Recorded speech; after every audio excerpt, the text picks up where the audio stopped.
Et bonjour à tous, bienvenue sur Keplan saison 3. Aujourd'hui, je pense que vous voyez que j'ai le sourire, on est très content parce que on a peut-être la personne que vous avez le plus plébiscité en commentaire, que ce soit sur Instagram, sur Keplan, partout. Avant de commencer, comme d'habitude, pensez à mettre les 5 étoiles sur les plateformes de podcast. Ça aide à remonter au classement cet épisode. Et puis pareil, sur YouTube, Keplan by Hit the Road, abonnez-vous à la chaîne. Tout ça permet d'avoir des super invités. Aujourd'hui, notre invité est le grand, l'immense, le célèbre Major Gérald. Écoute, on est très content de t'avoir, ça nous fait très plaisir parce que ça fait longtemps qu'on veut faire cet épisode et t'avoir en plus dans un véhicule militaire de l'armée française, pour reprendre ton expression d'il y a 6 ans, c'est trop cool, donc merci d'être là, merci de nous faire l'honneur d'être là. Bah, merci à vous, et puis surtout je suis super content de vous retrouver les fistons, parce que quand même les Hit the Road, Grave. Vous faites partie de notre vie à tous là. Ouais. Carrément, ça faisait, avant de te rencontrer, des années qu'on voulait se mesurer à un stage un peu d'égarissement, et à l'époque, tu nous en avais mis plein les yeux et plein la figure. D'ailleurs, parce que je tiens à rebondir sur ça, notre dernier contact avec un véhicule de l'armée française, c'était menotté avec une cagoule sur la tête à l'arrière dans le coffre. Tu connais le Land Rover ? C'est un véhicule de l'armée française. Allez, viens ici. Allez, tu vas avancer, sac à merde. C'était très chouette expérience. Comme ça d'un coup, hein. Tu connais un véhicule de l'armée française. C'est vrai que tu as beaucoup d'inspiration pour ces punchlines. Tu as une très longue carrière militaire quand même. Tu as été instructeur. Tu as fait beaucoup de choses. On va pouvoir en reparler. On va peut-être commencer par la chronologie, parce que j'ai envie qu'on parle aussi de notre toutes vidéo, comment on s'est rencontrés, parce que je pense que c'est intéressant, tous n'ont pas l'histoire de comment on est amené à avoir fait toutes ces vidéos. Est-ce qu'on commencerait pas déjà sur ta carrière ? Je sais que tu as déjà beaucoup parlé sur Internet de quand tu t'es engagé, pourquoi tu t'es engagé. Est-ce que tu peux ressasser un peu par rapport à ta famille, de militaire, etc., pour que tout le monde parte avec les bases solides sur qui tu es, d'où tu viens, pourquoi tu as eu cette carrière ? Pourquoi ? Je suis, comme tu l'as dit, je l'ai répété à quelques reprises, parce que c'est souvent les questions qui me sont posées lors des podcasts. Je viens d'une famille de militaires. Moi, tout le monde était militaire, mon père, mon oncle, mon grand-père et toute la génération familiale. Et donc, j'ai été élevé dans ce contexte-là, et tout naturellement, mon père, lui, ne voyait que par l'armée, que pour l'armée, donc il m'a drivé pour être un militaire. Et j'ai jamais trouvé ça comme une contre-indication ou quelque chose d'opposé à ce que je voulais faire. C'était logique. J'ai suivi logiquement ce chemin-là. Donc je suis rentré aux écoles militaires à l'âge de 11 ans, au lycée militaire d'Autun, exactement. Donc je suis rentré en classe de 6e. Mon père voyait pour moi une grande carrière dans l'armée et tout. 4 ans après, j'ai été viré, donc ça s'est arrêté. À cause de quoi, si on peut le dire ? J'ai fait 6e, 5e, 4e, 3e. Et en fait, les écoles militaires avaient une politique assez élitiste sur les résultats scolaires. Et moi, j'étais un hyperactif, tout simplement. Et en fait, le système scolaire français ne me correspondait pas. C'est-à-dire qu'il y avait trop de cours, trop d'études. J'étais comme en surentraînement. C'est-à-dire que malgré que j'avais des qualités et que j'étais pas mal, mais en fait, je travaillais plus depuis la 4e. Je révisais pas, je travaillais peu. Donc, j'ai vécu sur les acquis de la 4e à la 3e. Donc, j'ai pu passer avec une moyenne, j'étais entre 11 et 12. Mais par contre, la 3e, ça n'a plus pas matché, quoi. J'étais à 9 de moyenne, donc j'étais redoublant. Et donc l'école, déjà, les redoublants, ils les mettaient de côté, voire en exclusion. Et moi, se rajoutait après le côté discipline. Alors, pas indiscipliné, parce que j'étais quand même un gosse carré, mais j'avais un côté tout feu, tout flamme, quoi. J'organisais des batailles de polochon, je sautais d'en haut des toits des bâtiments. Une fois, on s'était fait attraper un week-end et le gymnase était ouvert. Et elle était fermée, donc nous on rentre dedans, donc bien sûr on commence à grimper des cordes et il y avait un mur en haut avec une espèce d'étage et on met le tapis de réception en bas et du haut du mur on faisait des sauts périlleux, on sautait et tout, et bien sûr l'officier de permanence qui passe, donc c'est moi qui ai pris pour tout le monde. J'ai été traité mais comme si j'avais été un malfaiteur de première, quoi. Je croyais que j'étais vraiment un bandit et tout, donc ça a pris des proportions pas possibles. Et de fil en aiguille, à la fin de l'année, on m'a classé à ce qu'ils appelaient à l'époque remis à la disposition de la famille. Donc en gros, tu étais viré. Okay. Donc de là, j'avais 15 ans et demi, donc j'avais fait 4 ans d'école militaire. Et je voulais pas aller en école civile. Donc c'était avec mon père, donc là c'était hyper tendu. Il m'a pas massacré, mais c'était pas loin. Et donc je me présente au poste de recrutement de la Légion étrangère pour m'engager à 15 ans et demi. Et donc là... concrètement, le caporal-chef, il me dit, mais t'as quel âge ? T'es français ? Oui, caporal-chef. Tu connais les grades ? Oui, caporal-chef. Ah, super et tout. Il me dit, t'es né en quelle année ? On était en 88. Et je dis, en 72. Ah, oui. Mais t'as 16 ans ?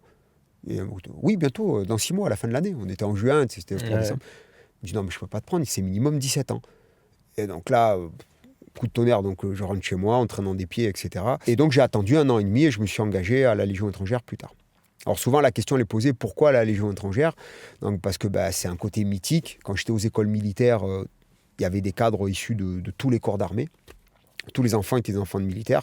Et revenait toujours l'histoire des légionnaires parachutistes qui avaient sauté sur Kolwezi en 1978, donc quelques années auparavant, puisque je suis rentré aux écoles militaires en 84. Ok. Donc ça a été un retentissement mondial, l'opération aéroportée, puisqu'il n'y avait pas eu d'opération aéroportée de l'armée française depuis l'Indochine. Même en Algérie, c'était des héliportages, mais il n'y avait pas eu de saut opérationnel. Ok. Donc ça a eu un retentissement mondial, l'opération Kolwezi au Zaïre. Déjà, j'étais émerveillé par les légionnaires parachutistes, quoi. Donc c'était un peu mon choix, à la déception de mon père, qui lui venait du premier PIMA, qui voyait que par le premier PIMA, qui aurait bien voulu que je rentre au premier PIMA. Comme j'étais de Bayonne, mon père un ancien du premier PIMA, pourquoi je n'ai pas été là-bas? Bon, déjà, est-ce qu'il m'aurait pris? Ça, c'est une chose, on ne sait pas, parce que c'est quand même, les sélections étaient compliquées. Mais à l'époque où je me suis engagé, les forces spéciales n'existaient pas. Ok. Voilà, aujourd'hui, les unités qui attirent énormément de monde sont les forces spéciales. Bon, bien sûr, la sélection, elle est retaillée. Et c'était un régiment qui était composé avec beaucoup d'appelés dedans. Beaucoup de gens faisaient leur service militaire. Et mon père était très connu là-bas. C'était un ancien du pentathlon militaire avec des performances haut de gamme. L'histoire des remparts qui sautaient était très connue, très populaire. Donc, je voulais pas, d'une part, suivre les mêmes traces ou qu'on me dise « Ah, tu es le fils d'eux ». Et pour le recrutement lui-même, moi, j'avais 17 ans en décembre. Et le régime général, l'armée régulière à l'époque, ne recrutait qu'à partir de 17 ans, 6 mois révolus. Et les incorporations du premier PIMA se faisaient en septembre. Donc quand tu es jeune, tu as 17 ans et que tu veux rentrer à l'armée, 8-9 mois, c'est trop long. C'est ingérable. Après, j'avais passé le test d'entrée pour entrer comme fusilier marin. J'étais intéressé par les commandos marines aussi.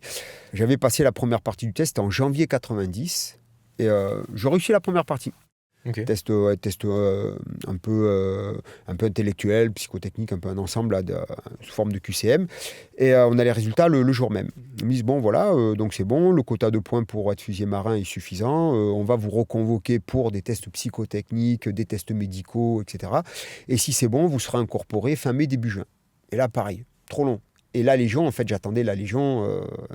Et il me prenait sans contrainte de suite après 17 ans. Voilà. Et le caporal-chef avec qui j'avais sympathisé au bureau de recrutement, parce que j'allais à l'école, au lycée, au centre-ville de Bayonne. Et l'après-midi, j'allais plus en cours, j'allais de temps en temps au poste de recrutement voir des vidéos. Okay. Donc, caporal-chef montrait des vidéos Légion. Et caporal-chef était très sympa. Il m'avait dit, écoute, au mois de décembre, c'est une grosse tradition à la Légion étrangère, c'est Noël. Et donc, le recrutement est un peu au ralenti. Donc, moi, je te conseille, passe tes fêtes de fin d'année en famille, fais Noël chez toi, premier de l'an. Et entre-temps, je faisais de la lutte, du judo, et j'étais sélectionné pour le championnat de France de lutte. Et les championnats de France de lutte avaient lieu en fin janvier. Et donc, je fais le championnat de France de lutte, et je me suis engagé, alors pas le lendemain, je voulais m'engager le lendemain, mais finalement, j'étais en vrac. Et donc, j'ai attendu une semaine, je me suis engagé le 8 février. Ok, ouais, donc tu as vraiment démarré de tout en bas, quoi, du grade le plus... Le plus bas, oui. Le premier grade à l'armée, c'est 2e classe. Okay. Voilà, toute armée confondue. Et je suis rentré comme 2e classe à l'armée, comme tous les légionnaires. Voilà, tous les légionnaires. Même quelqu'un qui a fait l'armée régulière, l'armée française, que ce soit air, terre, mer ou gendarme, ou que ce soit un militaire étranger qui a eu un grade d'officier ou de sous-officier, à la Légion étrangère, le recrutement engagé volontaire Légion étrangère, tout le monde repart à zéro au grade de 2e classe. Et cette légende, je parle pour les civils, sur la Légion, on change d'identité, on change de nom, etc. C'est quelque chose qui t'a été proposé, ou le fait d'être français, c'est peut-être différent par rapport aux étrangers? Très bien ta question. En fait, quand tu t'engages comme français, comme par tradition, la Légion étrangère a été créée pour recruter des étrangers. Donc, quand un Français s'engage, un Français peut s'engager à la Légion. Okay. Voilà. Parce que beaucoup de gens demandent, est-ce que le Français peut s'engager à la Légion? Oui, bien sûr, on recrute des Français. Actuellement, on en recherche. La Légion étrangère donc, recrute des Français, mais il va avoir une nationalité étrangère.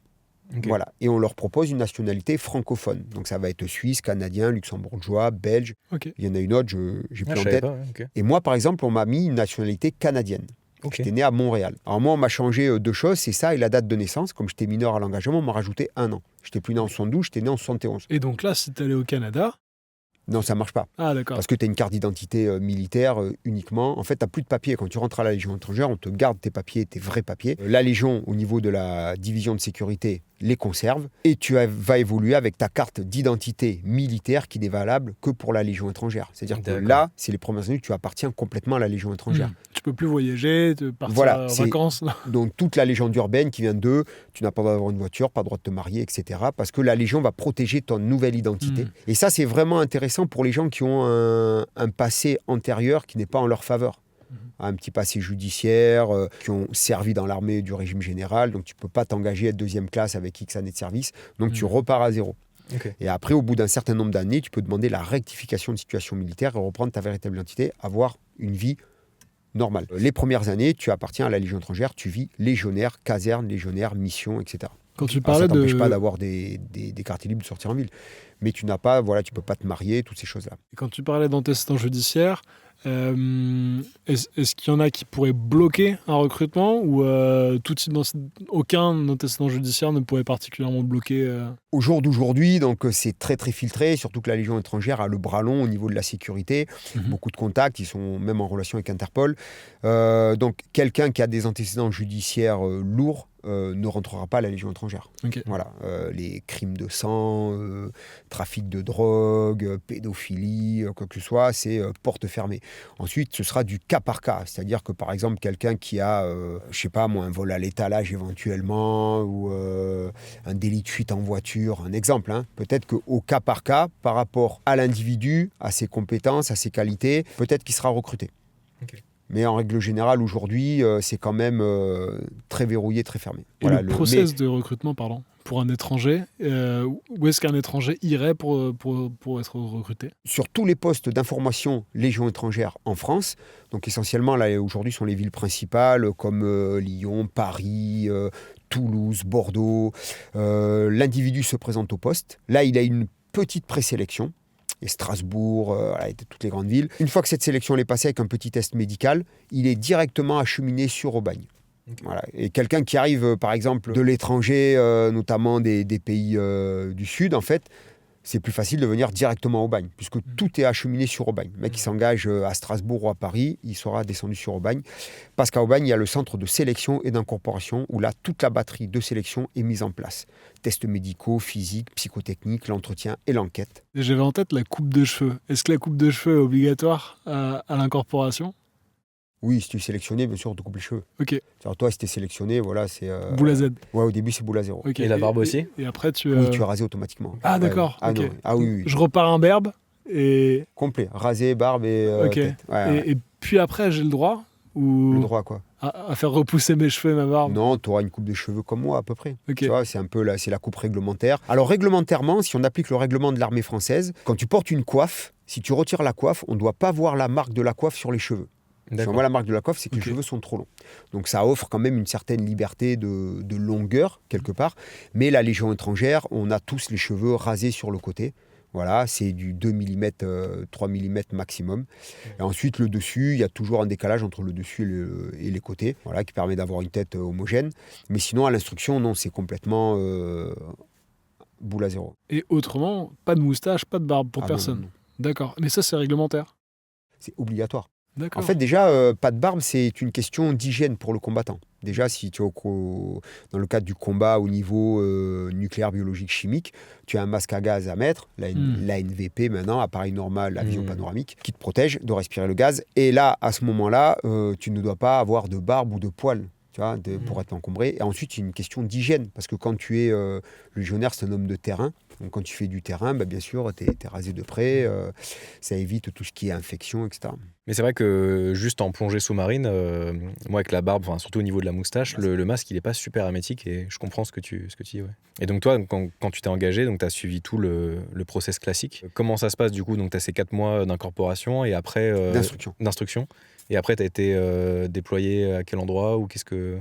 Ensuite, par rapport au classement, on choisit son régiment d'affectation. Okay. Alors, ceux qui sont bien classés peuvent choisir où ils veulent aller, c'est toujours intéressant. Et ceux qui sont moins bien classés, ils prennent les places là où la Légion étrangère a besoin de compléter les effectifs. Parce qu'on vient servir à la Légion étrangère, on n'a pas le choix forcément. Donc, moi, à l'époque, j'ai fini premier de l'instruction. En fait, j'étais surmotivé, j'étais surgalvanisé.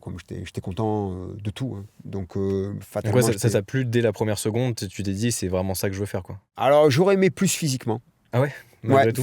Physiquement, j'étais bien prêt, j'étais bien préparé, puis physiquement, j'étais pas mal. Donc physiquement, j'aurais aimé plus, notamment sur les parties chronométriques. Parce que là où moi, j'ai souffert à l'instruction, et que j'ai souffert tout souvent dans ma carrière, notamment au début, c'était le manque de sommeil. Parce que j'étais jeune, 17 ans, et à cet âge-là, quand tu commences à taper une nuit blanche ou plusieurs nuits entamées dans la semaine, la facture, elle est conséquente, elle est considérable. J'étais régulièrement azimuté. Hein. On n'avait pas des photos de l'époque, mais franchement, je ne devais pas être loin du zombie. J'étais fusillé au niveau de la fatigue, c'était vraiment très dur. Par contre, moi, je venais de chez mon père. Il m'avait déjà entraîné au parcours du combattant. Je déroulais chronométriquement déjà. Je savais ce que je vais aller en chrono. Et c'est vrai que physiquement, j'aurais voulu tout le temps plus, encore. J'étais vraiment demandeur. J'étais un peu taré aussi. Hein. C'était pas très clair. Hein. J'étais athlète de haut niveau, j'arrivais. Donc, j'attendais énormément de ce côté-là. Mais après, c'était dur physiquement parce que c'est le cumul des activités permanentes. C'est du non-stop. Donc, tout le monde mange sa glace au niveau de la difficulté. Et il y a vraiment de quoi se mettre le compteur au top. Voilà. Honnêtement, moi, chronométriquement, j'ai toujours attendu plus. Donc, tu n'étais jamais fatigué sur la base des exercices demandés Quand on allait au parcours Voilà, un exemple concret. On voit on est rassemblés le soir et tout, et le caporal, il annonce les ordres. Bon, demain, réveil, 6h, tac, 6h30, petit déjeuner, tac, tac. Demain, séance numéro 1, parcours d'obstacles. Et là, j'étais limite à pas dormir de la nuit, je voulais faire un chrono. Et on arrive, et si tu respectes le règlement du TTA texte toute arme, le TTA 150, la première séance, tu vois les obstacles bas. Bon, toi, tu as déjà vu le parcours, vous l'avez vu, on avait fait ensemble. Donc, il y a plusieurs obstacles et on apprend l'apprentissage des obstacles bas pour que les gens apprennent déjà les réceptions, le franchissement, pour éviter les blessures, pour un côté pédagogique d'apprentissage, etc. Et donc, moi, on arrive à la première séance. Bon, alors, obstacle bas. Quoi. Il n'y a pas de chrono, quoi. J'étais dégoûté. Pas de chrono. Donc, on faisait des obstacles bas et tout. Et donc, tu fermes ta gueule, tu fais, et là, j'attendais jusqu'à la fin de la séance. Le chrono. Allez, rassemblement, hop, terminé, on rentre.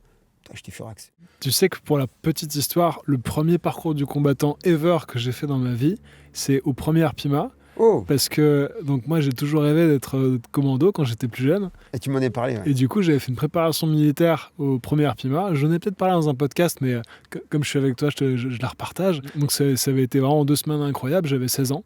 Et pareil, j'avais tout déchiré, j'avais trop la patate. J'étais à fond, je suis super motivé. Et à l'époque, on m'avait parlé de ton papa qui avait sauté du mur de la citadelle. Et donc je faisais du parcours. En quelle année t'as fait ça ? Les maths, c'est toujours un peu dur. 2009 du coup ? Ouais, c'est ça. Oh, là, de tête en plus. Et non, voilà, donc on m'avait parlé de ton papa, on m'avait montré la plaque. Incroyable. Et à l'époque, j'avais été choqué parce qu'en fait, il faut vous dire que le mur de la citadelle, il fait 9 mètres de haut. Donc, c'était ça, un truc comme ça. Il y a un côté à 9 et un autre côté à 11. Ok. Donc, lui, il avait sauté de tous les côtés, en fait. Incroyable. Donc, le plus haut, c'est 11 mètres. Et donc, on parle d'un saut de fond de 11 mètres de haut. C'était du gazon Oui, à l'époque, c'est du gazon. Aujourd'hui, c'est du goudron. Ouais. Et donc, j'avais vu ça et voilà, pareil, pareil que toi, j'étais... Bon, il faisait partie du pentathlon militaire à l'époque. Et les chronos au parcours du combattant à cette époque-là, pour les ténors du parcours, c'était hallucinant. C'est incomparable ce qu'on a maintenant. Et mon meilleur chrono personnel à moi est au premier PMA. Ah, trop bien. Ouais. C'est parce qu'en fait, vous avez vu le parcours du combattant, mais en fait, chaque parcours a son chrono, en fait. Ouais. Parce que même si tu as une distance réglementaire, des normes réglementaires d'obstacles, de taille, etc., en fait, le nivellement du terrain, là où est construit le parcours, et les différences de fabrication de l'obstacle font que ça fait des différences chronométriques. Par exemple, un rampé qui glisse et un rampé qui glisse pas, chronométriquement, tu n'auras jamais le même chrono. C'est pour ça que des régiments où on n'est jamais allé, difficilement établir une performance chronométrique. Et ce qui est intéressant, c'est quand tu as des centres écoles ou des régiments de formation où là, tout le monde passe. Par exemple, on prend l'école de Saint-Cyr. Tous les officiers qui sont passés par Saint-Cyr savent un jour le chrono qu'ils ont fait sur le parcours de Saint-Cyr. L'école nationale des sous-officiers d'active à Saint-Mexan, voilà, tous les gens qui sont passés là-bas savent. Et à la Légion étrangère, au 4e RE, c'est le régiment école. Tous les légionnaires, que ce soit par l'instruction, un peloton de caporal, un peloton de sergent, ou différents stages, passent là-bas et font un ou plusieurs chronos dans leur carrière là-bas. À titre d'exemple, moi, j'ai jamais servi de ma carrière au 2e RUI et dans plusieurs autres régiments, jamais été. Chronométriquement, je sais pas ce que je vaux sur le parcours. Par contre, on a tous une base, c'est le parcours école à Castelnaudary. Et mon meilleur temps perso, mon meilleur chrono perso, c'est au premier PMA à Bayonne. C'est combien ? Tu t'en rappelles ? Oui, tu oublies pas les choses comme ça. En fait, mon père était réserviste. Et il faisait avec l'équipe de réserve les championnats, c'était pas du pentathlon militaire, mais c'était les championnats d'Europe de plusieurs épreuves sportives. Toute l'armée, toutes les armées d'Europe présentaient des gens actifs, sauf l'armée française, qui ne voulait pas de politique élitiste, ne voulait pas recréer d'équipe de pentathlon militaire. Donc, il présentait des réservistes. Et donc, mon père, il s'entraînait, la belle réserviste. Et chaque permission que j'arrivais, s'il y avait période d'entraînement avec les réservistes, c'était tranquille. Mon père me ramenait aux premières Puma. Et le matin, je me retrouvais à lancer les grenades, parcours du combattant et tout. Et c'était tombé dans une période où je sortais de l'aide moniteur de sport militaire, où j'avais fait le parcours à Castelnaudary, là-bas. J'avais fait 2,43. Mais bon, on était entraîné, ça, c'était une bonne période. Et c'est enchaîné avec cette période-là, on a fini au mois de juin. Et la compagnie à laquelle j'étais à Calvi à l'époque, on préparait le 14 juillet. Et en préparant le 14 juillet, en fait, ce qui s'est passé, c'est qu'on ne faisait pas de manœuvre, pas de terrain, parce que tous les matins, c'était exercice de défilé de très bonne heure. Ce qui avait permis que j'ai continué cet entraînement du stage de sport, à faire du fractionné, à continuer à travailler le cardio, la pliométrie, choses comme ça. Et on fait le 14 juillet, et dans la foulée, on se retrouve en permission. Et donc, j'arrive en permission à ce moment-là et l'équipe de réservistes se préparait pour les championnats avant d'aller encore en préparation à Fontainebleau. Et un jour, les mecs, ils font chrono et ils finissent leur chrono et mon père arrive, t'es chaud ? Oui, ça va, allez, chrono. Et là, il se passe un truc dans ma tête parce qu'il y a une gestion sur le parcours que mon père m'avait transmise. Donc, en fait, il faut faire un bon départ, un départ assez rapide jusqu'à la sortie du rampé. Mais c'est une vitesse que tu dois prendre, que tu dois maîtriser, que si tu veux, tu peux aller encore plus vite. Mais le rythme doit être intense, mais en dessous de ton max. Parce que si tu es à max, tu vas exploser. Ensuite, de là, maintenir ce cap-là jusqu'à la table irlandaise. Et à la table irlandaise, à la moitié du parcours à peu près, comme c'est beaucoup plus déroulant, progressivement, tu vides tout ce qu'il y a. Voilà, jusqu'à finir laminé. Et moi, j'ai toujours été scrupuleux de cette gestion. Je fais toujours attention à ne pas partir en zone rouge, etc. Et là, je suis au départ et il se passe une fraction de seconde dans ma tête. Je dis, putain, je ne suis pas en stage, je ne suis pas en formation. Personne à part mon père là, et 2-3 réservistes derrière qui étaient restés et tout. Je dis, si je m'arrête, je largue les pompes au milieu du parcours, je m'en fous. Et là, je pars au-dessus de mes capacités de départ. Mais en fait, je sors du rampé. Putain, mon père regarde le coup, il est à côté. T'es pas dans les temps de passage, tu vas trop vite, tu vas pas tenir. Je fais abstraction. Heureusement, il m'a pas arrêté, il m'a mis à mettre une branlée parce qu'il aurait été capable de dire tu m'écoutes pas. Et en fait, je continue. J'arrive à la table irlandaise, il me dit t'es trop rapide, tu vas pas tenir et tout. Et en fait, je pense qu'il comprend que, après il me l'a dit, il avait compris qu'en fait, j'écoutais pas. Et là, je déroule et je passe en 2,32 au final. Mais le parcours c'est un chrono que j'aurais pas fait à Castelnaudary, par exemple, au 4e héros. Tu vois, les parcours sont différents. Et là, je finis en 2,32, laminé, explosé. Tu m'aurais demandé l'heure, la date, le jour, je savais pas. J'étais couché par terre, tu vois. Bon, il me laisse récupérer. Je récupère et il me dit, putain, 2,32. Et il me dit, Gérald, tu récupères et on revient demain, tu le fais en chaussures de sport. Parce qu'en fait, eux, les réservistes, le faisaient, leur championnat, ils étaient à 3 sur le parcours, c'est le l'an dernier, mais ils faisaient en chaussures de sport. Et comme moi, je sprintais vite à l'époque, il me dit, putain, en chaussures de sport, il me dit, tu vas casser la baraque. Et donc, 3 jours après, on s'est retrouvés sur le parcours en tenue de sport pour moi. Là. T'as refait 2,32 ? Et non, et là, donc j'étais en pantalon de treillis, basket, t-shirt de sport. Je crois que j'avais une petite veste quand même pour le ramper et je pars. Tu vois les fils à enjamber avant le ramper, on passe à un pied entre chaque. Bien sûr. Et le fait d'être en bas, il faut que ton pied soit juste avant le fil. Tu vois, et il faut être au plus près du fil pour enjamber. Et bien pousser sur la jambe parce qu'après tu arrives en fin de butoir, tu as quand même 6 fils à passer. Et le fait d'être en basket, beaucoup plus de détente, beaucoup plus de fluidité. En fait, mon pied est passé sous le fil. Et quand j'ai rearmé la deuxième foulée, mon pied est resté coincé. Bloqué. J'ai fait point fixe et j'ai tapé la tête. Je me suis ouvert la tronche. J'étais à moitié sonné sur le parcours. Mais c'était un très bon départ. J'étais passé super vite sur l'échelle et tout. Et donc, le chrono s'est arrêté là. Et donc, j'avais la tête ouverte. On m'a emmené à l'hôpital. On m'a mis des agrafes, etc. Et après, c'était la fin des vacances. Quelques jours après, je suis rentré. J'étais parti pour un très bon chrono. Ce qui nous fait d'ailleurs une super transition parce qu'il me semble que vous vous êtes connus sur un parcours du combattant. Carrément. C'était il y a combien de temps ? C'était 2017. Le tout premier 2017. Presque 10 ans. Septembre ou octobre 2017. Hein. C'est du coup pour la petite histoire, donc il y avait Riding Zone, cette émission, qui m'avait contacté, parce qu'ils avaient fait une vidéo, je crois qui s'appelait Parcours versus pompier, où ils avaient déjà fait une épreuve. En fait, ils aimaient bien prendre un métier, on va dire, un peu iconique contre un athlète de parcours. Et il voulait faire la même chose avec un militaire, et donc du coup légionnaire. Donc moi, il m'avait contacté pour me dire si ça m'intéressait. Et ni oui ni non, enfin, j'étais chaud pour le faire, mais je savais pas trop à quoi m'attendre. Et je me rappelle le matin même, tu vois, à partir de Paris, aller jusqu'à Marseille, puis à Aubagne, etc. Donc très peu dormi, fatigué. Je revois les images où ça se voit que j'ai la tête dans les fesses, quoi. Je suis vraiment fatigué. Et du coup, là, je te rencontre et tout, donc je te vois. Donc déjà, moi, je me dis, ok, le mec est 100 fois plus baraque que moi, donc ça va être compliqué. Mais par contre, parcours militaire, forcément, c'est iconique parce que pour la petite histoire, nous, notre sport, donc le parcours qui s'écrit avec un K, ça a été beaucoup justement inspiré du parcours militaire.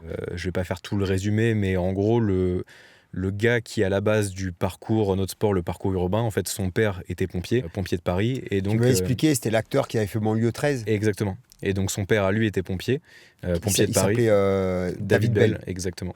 Tu connais, c'est bien. Banlieue 13, mais super athlète. Ouais, incroyable athlète. Ouais. Et donc c'est pour ça qu'on a beaucoup de techniques inspirées de ça, même Georges Hébert, la méthode naturelle, tous ces trucs-là. Donc c'est beaucoup d'inspiration pour notre sport. Donc forcément, le parcours militaire, il y avait quelque chose d'assez assez iconique, assez palpable. Et donc tu m'as fait faire tout le tour des épreuves, tu m'as bien montré, expliqué chaque technique. On a pris le départ ensemble. C'était parce qu'en fait la communication de la Légion m'appelle. Ils me disent voilà, donc ils m'expliquent le principe. Ils veulent opposer je connaissais pas Traceur à l'époque, tu vois. Bien sûr, ouais. J'ai connu ça avec toi. Ils me disent il y a un Yamakasi, pour faire le parcours. Est-ce que vous pouvez faire le parcours et tout. Moi, je prenez un jeune caporal, un jeune sergent qui a la pêche, qui envoie du gaz et tout. Moi, c'était en 2017, j'avais 27 ans de service. C'est pas ma place, c'est pas mon rôle. Prenez un plus jeune, mettez-le. Et elles me disent, mais on a des chronos qui sont pas mal actuellement et tout. Et moi, j'arrivais de Castelnaudary, j'ai fait 2 ans en affectation là-bas. Et c'est vrai qu'on n'a plus les mêmes chronos que ce qu'on avait avant. Donc, on a des bons chronos, moins de 3 minutes. Pendant 2 ans, je n'ai pas vu. Il me dit, vous êtes capable de faire moins de 3 C'est rien, moi je ne tourne pas sur le parcours. Et il me dit, ouais, parce que c'est un peu mythique, comme vous avez le record. Oui, mais le record, il a 21 ans. Donc je l'avais fait en 96. Ton record a tenu 21 ans. Enfin, du coup, ouais. Non, il a été établi en 96. Donc là, au mois de mai, il aura 30 ans. Il n'a pas été battu. Waouh. Ah ouais. Ton record de 42 à Castel. Okay. Wow. De 42. Il n'a pas été battu. 30 ans, putain. Incroyable. On pourra revenir dessus après. Mais, et en fait, si tu veux, j'ai repris, donc à ce moment-là, j'ai été un peu parce que nous, on n'a pas de parcours ici, donc je vais à Carpiane. Et je ne pensais pas qu'on ferait un chrono, en fait. Tu vois, je pensais que ce serait une forme d'échange entre le Yamakasi, Traceur, j'y suis après, entre, tu vois, moi je passe comme ça, moi je passe comme ça, je fais comme ça, tu vois, je pensais que ce serait plus une forme d'échange, tu vois. C'est vrai, je crois qu'on me l'avait un peu vendu comme ça, moi aussi, et je ne m'attendais pas à ce qu'on s'affronte, entre guillemets, direct, quoi. Je m'attendais à ce qu'on échange sur nos techniques respectives. Et parce que moi, j'ai vu aucun contact avec Reading Zone. Donc, c'était juste le capitaine de la com à l'époque qui m'avait fait la transition. Et donc, le rendez-vous, c'était un vendredi. On arrive là-bas et le mec de Reading Zone arrive et il me dit qui c'est qui fait le duel? Je dis quel duel? Il me dit là c'est un duel, c'est une opposition et tout. Je dis bon, c'est moi. Et là il me regarde, il me dit mais vous avez quel âge? 44 ans. Je dis non, il me dit, Clément il a 24 ans. Vous n'avez pas quelqu'un d'autre? Je dis non. Et alors j'avais 3 mecs du bureau sport avec moi là, que tu as connu après. Les gars voulaient faire le chrono. Le mec non. Non, hein. Je dis quand même. Le mec était furax, quoi. Il était blasé de Reading Zone. Et là il y avait 80 km/h de vent, tu te rappelles? Il y avait un vent, c'était terrible. Et en fait je présente le parcours à Clément, on fait le tour. Et le chargé de prévention, qui est un civil en fait, mais qui est en charge de la prévention des accidents au régiment, il arrive sur place, il me dit bonjour major, il me dit qu'est-ce que vous faites? Je dis il y a une émission de télé, on va faire un chrono. Il me dit non, mais il me dit il y a 80 km/h devant vous, il n'y a pas de chrono, vous ne montez pas sur les obstacles hauts, puisque tu as 2 obstacles, le haut, donc les 2 échelles à 5 mètres, et la girafe, le mur d'escalade, à 4 mètres. Il me dit mais vous ne montez pas en hauteur, c'est hors de question, j'annule. Je dis capitaine de la communication est là, donc ils arrivent. Le mec de Reading Zone, quand ils disent on annule, il se décompose parce qu'il venait de Paris et tout. Oh non, on peut pas. Déjà, il y a un vieux et en plus, il veut annuler. Ouais, ils avaient le compteur complet, quoi. Et le capitaine négocie qu'on ne fasse pas les échelles. D'où le fait qu'on ne fasse pas les échelles. De toute façon, on est perdant parce que, si tu veux, tu as vu, le parcours, il est en plusieurs passages, là, en espèce de colimaçon. Et en fait, à 2 fois, on prend le vent de face. Et en fait, c'est limite à un moment donné qu'on a un mec qui nous met la main sur la poitrine pour pas avancer. Alors ça se voit pas trop à la vidéo, mais si quelqu'un regarde bien, tu as le vent qui souffle sévèrement les sur arbres derrière, on voyait. Ouais, ils sont complètement... Il y avait 80 km/h. Donc en fait, on a fait un chrono qui a été vraiment compliqué chronométriquement parce qu'au niveau du vent, on a ramassé plein pot, quoi. Parce que c'est vrai je crois qu'on n'a jamais rééchangé sur cette première vidéo ensemble. Déjà, moi, je sais pas du tout que tu avais des records dessus, que tu étais très balèze et tout. Enfin, j'ai pas été briefé, tu vois. On m'a juste dit, viens là et cours sur les obstacles. Et donc, quand on est parti, j'ai essayé de me mettre à ton rythme pour vraiment pas être distancé, voire commencer plus fort, en me disant, peut-être ça va mettre une pression psychologique de prendre l'ascendant. Donc, d'ailleurs, je crois que je te passe devant sur les petits plots. Tu passes devant. En fait, ce qui se passe, c'est qu'on sort du rampé. Et en fait, sous le rampé, toi, tu vas très très vite. Parce que moi, je rentre sous le rampé avant toi. Oui, c'est vrai. Voilà, tac. Je garde la cadence. Et comme je rampe sur le côté droit, je t'entends tu vois, et tu sors un peu avant moi. Ouais. Et en fait, les plots, il n'y avait qu'un seul passage. Au milieu, ouais. Au milieu. Et toi, tu me passes devant à ce moment-là. Et en fait, donc moi, je ne peux pas faire ça. Je suis obligé de faire 1, 2, 3, 4, 5. Tu passes l'obstacle suivant, c'est l'espalier. Tu le passes avant moi. Et après, le parcours, il n'est pas bien balisé là-bas. Il n'est pas vraiment balisé. Il y a un petit mur qui est là-bas qui sert à lancer les grenades. Et en fait, hop, tu vas à ce mur-là. Et là, moi, je m'arrête. Hey, Clément, viens, c'est là. Je t'attends. Et on repart en même temps, si tu veux. Donc, derrière, les mecs ils m'ont dit, ouais, il fallait continuer. Je dis, non, je ne continue pas. Tu vois, il n'y a pas de fair play. Tu vois, et on est reparti ensemble à ce moment-là. Ouais. Si on regarde cette attente-là, c'est-à-dire que entre hey, Clément, viens, je t'attends. T'es à côté, hein, mais viens, tac et tout. On est bien entre 6 et 12 secondes de paumé sur le parcours complet. Mais c'est vrai que moi, j'ai vu un muret au loin. Moi, je suis un peu bête, je vois un muret, je le saute. Non, mais... Et du coup, c'est vrai que ça m'a fait faire un obstacle en plus avant de te rejoindre. Tu as fait un obstacle en plus, tu as fait un peu de distance en plus. Et toi, tu fais bien une dizaine de mètres supplémentaires, un obstacle supplémentaire, effectivement. Et à ce moment-là, du coup, je me cale à ta cadence, que tu es légèrement devant.